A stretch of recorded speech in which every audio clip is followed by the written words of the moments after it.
Okay, we got the brackets on all four corners. What we're going to do now is tighten up the brackets, and what we want to do is angle the bunk similar to what your boat hull would be. So there's no science to it. You can ballpark it. If you bring your boat into it and it's a little off, you can always adjust it in the water. Maybe on a calm day, float your boat up to it, see how it fits. But your boat should rest on your bunks, not so much here. This is just a preventive bumper that we put on there. It's plastic so you don't bang your boat up. But you want to try to split your boat off the bunks. So anyways, we've got this loose here, and what we're going to do is try to angle it similar to this here. So you just, there's not much to it. You tighten up your bolts down here.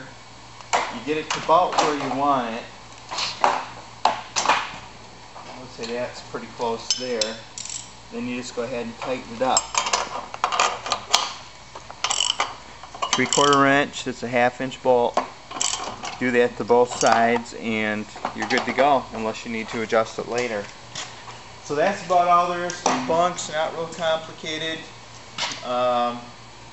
Next thing I think we'll do is put the cap, some of the finishing touches in the hoist, and we'll be done.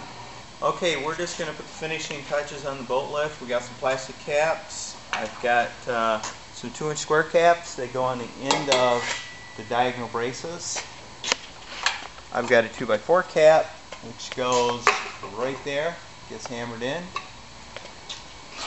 I've got some 3-inch square caps. Now, there's 2 3-inch caps that are smaller than the other 2 caps, and you want to get the right caps with the right columns, or else you're going to have a hard time putting them in. But this cap here says 10 to 14, and the ribs are going to be a little bit wider here.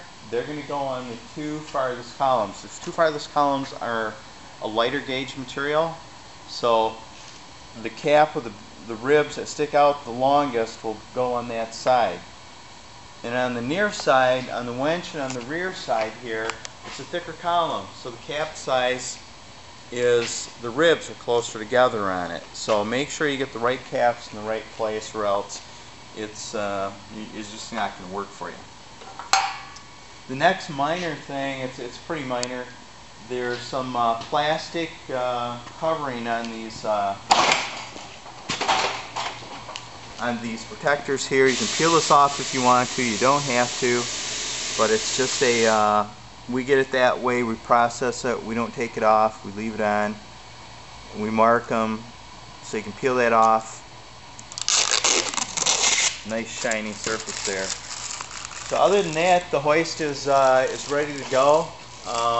There's a few precautions you probably want to take. Read the owner's manual.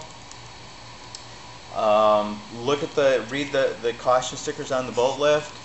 One of the things I'll tell you right now is a common problem people have is they'll let the winch down all the way and they'll keep spinning it until there's a lot of slack here, and the slack will come loose inside the winch, and when that happens, it can jump off the hub and get caught in the chain and the gears.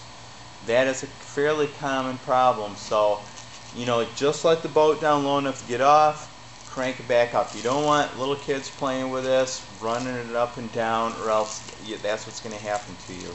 Other than that, you know, like read the winch, read the manual, and a little light lubricant on this cable wouldn't hurt either. This cable here, the winch cable, it takes most of the abuse going into the winch. So if you're going to lubricate any cable, it would be this one right here, and it should help the longevity of the cable.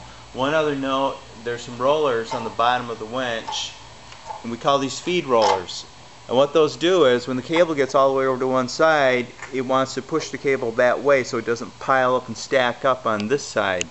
So it kind of helps it level wind back and forth, but make sure that these rollers are rolling. If there's a big gouge in it and it's not rolling, it's going to cut into the bolt and it's going to cut the cable. So, you know, you want to keep an eye on that, and you know, like, make sure you don't let it down too far. So those are probably the big 2 that I can think of, other than, you know, like your standard safety warnings that's in the manual.